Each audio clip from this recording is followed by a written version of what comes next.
जीशान की तरफ से एक बार फिर आपको बहुत बहुत खुश आमदीद। और kings Karachi premier league powered by winterland में शानदार मैच जारी है। इससे पहले एफबी एरिया टाइगर्स को पहली बार शिकस्त का सामना हुआ, लेकिन अब दूसरा मैच जारी है। बहुत ही शानदार इनिंग्स खेली जा रही हैं, इस बारे से भी गुफ्तगू करते हैं। लेकिन आप लोग हैरान हो जाएंगे देखकर मेरी स्क्रीन पर आज कौन आ गया, क्या कहने।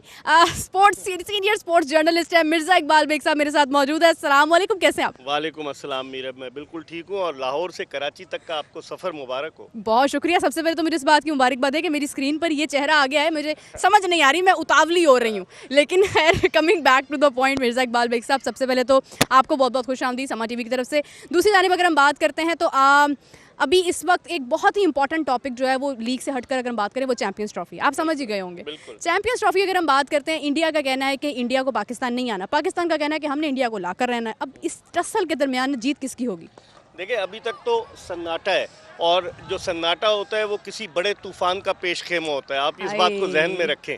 और मुझे लग रहा है क्योंकि पाकिस्तान क्रिकेट बोर्ड ने आईसीसी को ख़त लिखा है, 2-3 पॉइंट्स उन्होंने लीक किए हैं, आपके रिपोर्टर ने भी वो पॉइंट्स अपने ट्विटर अकाउंट पे डाले और लोगों ने भी डाले। वो लीक पॉइंट्स जो हैं वो तो सबको पता है कि कहाँ से आए, लेकिन उनकी वजह से अब पाकिस्तान क्रिकेट बोर्ड ने जो ख़त लिखा है आईसीसी को, मैं समझता हूँ कि अब आईसीसी उसे देखेगा फिर उसके बाद। लेकिन ये जहन में रखें मीरब के इन्हें 20 नवंबर तक हर कीमत पर आईसीसी के शेड्यूल का ऐलान करना है, क्योंकि पहले 10 नवंबर लास्ट डेट थी, लेकिन अब 10 दिन और आप ऐड कर लें कि 100 दिन के बजाय 90 डेज़ में। और अगर ऐलान नहीं किया तो खटाई में पड़ जाएगा। मेरे ख्याल में आईसीसी जो है वो सर जोड़ कर बैठेंगे वो। और आईसीसी कहाँ से, वो तो इंडियन क्रिकेट काउंसिल है ना, वो इंटरनेशनल क्रिकेट काउंसिल तो मैं उसे समझते ही नहीं हूँ। और वहाँ पर डोमिनेंस उनकी है, आप देखें 70% जो रेवेन्यू है वो इंडिया देता है। और उस जो आईसीसी के रुकन ममालिक हैं उनमें 35% शेयर जो है वो इंडिया को मिलता है और पाकिस्तान को कितना मिलता है? 5.75%। आप अंदाज़ा लगा लें। हमारी टीम की एक अपनी मार्केट वैल्यू है।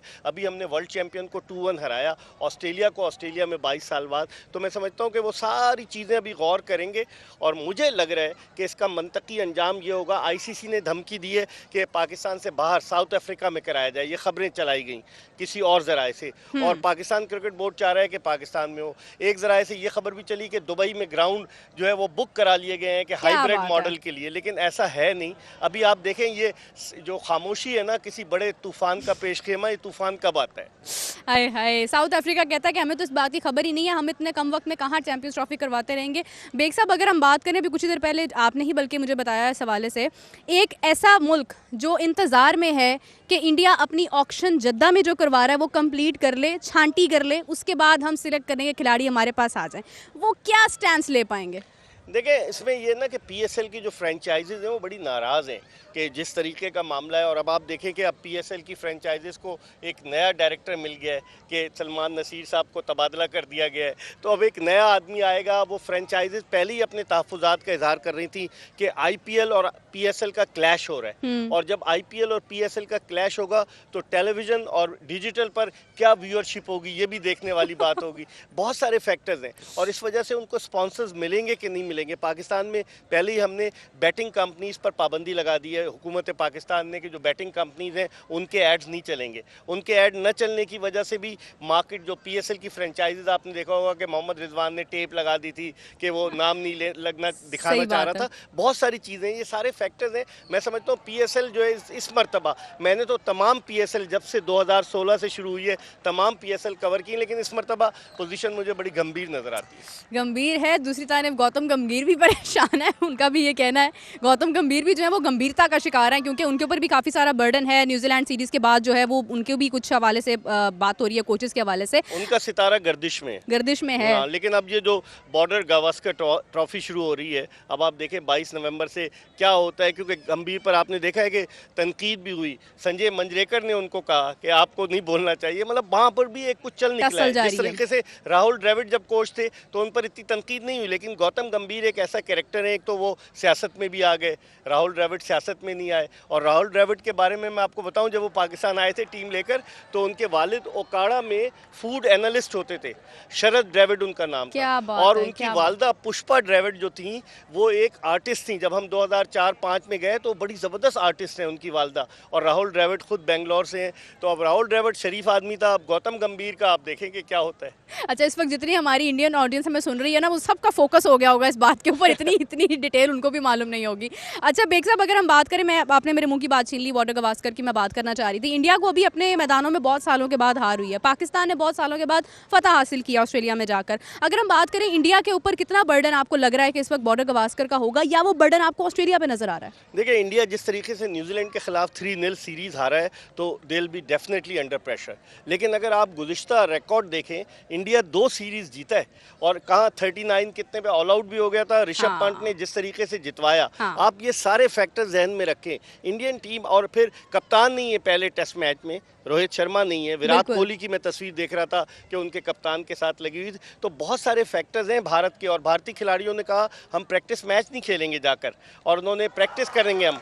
तो बहुत सारी फैक्टर्स हैं। अब देखें, पहला टेस्ट मैच है पर्थ में, पर्थ की विकेट जो नया ग्राउंड बना है ऑप्टस स्टेडियम। अभी मैं ऑस्ट्रेलिया में था, मैंने पर्थ का तो ग्राउंड नहीं देखा, लेकिन जिस तरह की वहाँ पिचेज हैं, मेलबर्न की देखिए आपने, ड्रॉप इन पिच है मेलबर्न की, सिडनी में ड्रॉप इन पिच बिल्कुल ऐसे ही है, है। तो वो पर्थ में, और जिस तरह पाकिस्तान का अभी जो वनडे हुआ ऑस्ट्रेलिया के अगेंस्ट, क्या पिच थी, कितनी तेज हाँ। थी। तो अब भारत क्या करता है, जसप्रीत बुमराह पे रिलाय करता है या मोहम्मद सिराज पे रिलाय करता है, देखना पड़ेगा। बड़ी मतलब मुझे तो लग रहा है कि इस मरतबा भारतीय टीम को टफ टाइम देगी ऑस्ट्रेलिया।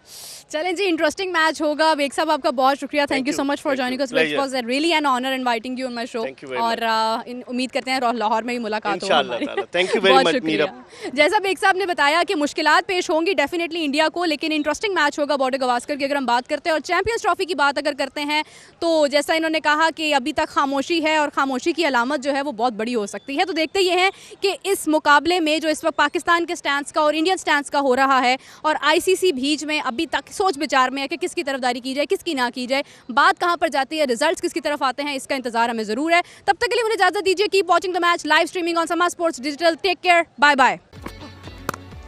ये जब आगाज हुआ था खेल का, बड़ी शानदार बैटिंग की आज अकबर खान ने। ग्राउंड के चारों तरफ चौके और छक्के लगाए। जोहेब इदरीस ने थोड़ी देर साथ दिया, लेकिन ज्यादा वक्त सर्फ नहीं कर सके, और अकबर खान ने फिर आखिर तक यकीनी तौर पर क्रीज पर जमे रहे। 45 रन की बड़ी शानदार इनिंग खेली, और उनके साथ सुहेल खान ने भी यकीनी तौर पर बड़ा साथ दिया अकबर खान का। शुरू से मैच जो है काफ़ी इवन रहा, और टीम जौहर बेग की टीम जो है वो मैच में रही। कुछ विकेटें भी गिरती गई, इन दी एंड लग रहा था बहुत आराम से जीत जाएंगे, लेकिन इन दी एंड विकेट उनको मिल गई। जो फेवरेट साइड थी उनको विकेट मिल गई, वो विक्ट्री मिल गई, और आखिरी बॉल तक मैच गया। ये अच्छा शॉट कवर से, यानी बहुत ही दिलकश शॉट्स हमने देखे, और ये एक ऊंचा कैच बड़ा आराम से मुकम्मल किया, और ऑन साइड पर बाउंड्री की तरफ वसीम का पूरा स्पेल बड़ा इंटरेस्टिंग रहा। छक्के भी कंसीड हुए, विकेट भी उन्होंने ली, तो बहुत ज़्यादा स्पॉटलाइट में रहे, और बहुत ही शानदार कैच, तेज शॉट था मिड विकेट बाउंड्री पर। यकीनन वसीम अली की आखिरी गेंद, जिससे फतह का ऐलान हुआ जौहर बेयर्स की टीम का। ये बैटिंग कार्ड आपके सामने। 3 बैट्समैन ऐसे थे जिन्होंने आज कारकर्दगी दिखाई। अकबर खान, जिन्होंने 46 गेंदों पर 45 रन बनाए, 29 गेंदों पर 44 रन बनाए सुहेल खान ने, 23 गेंदों पर 36 रन के साथ नाकाबिले शिकस्त रहे फरीद शाह।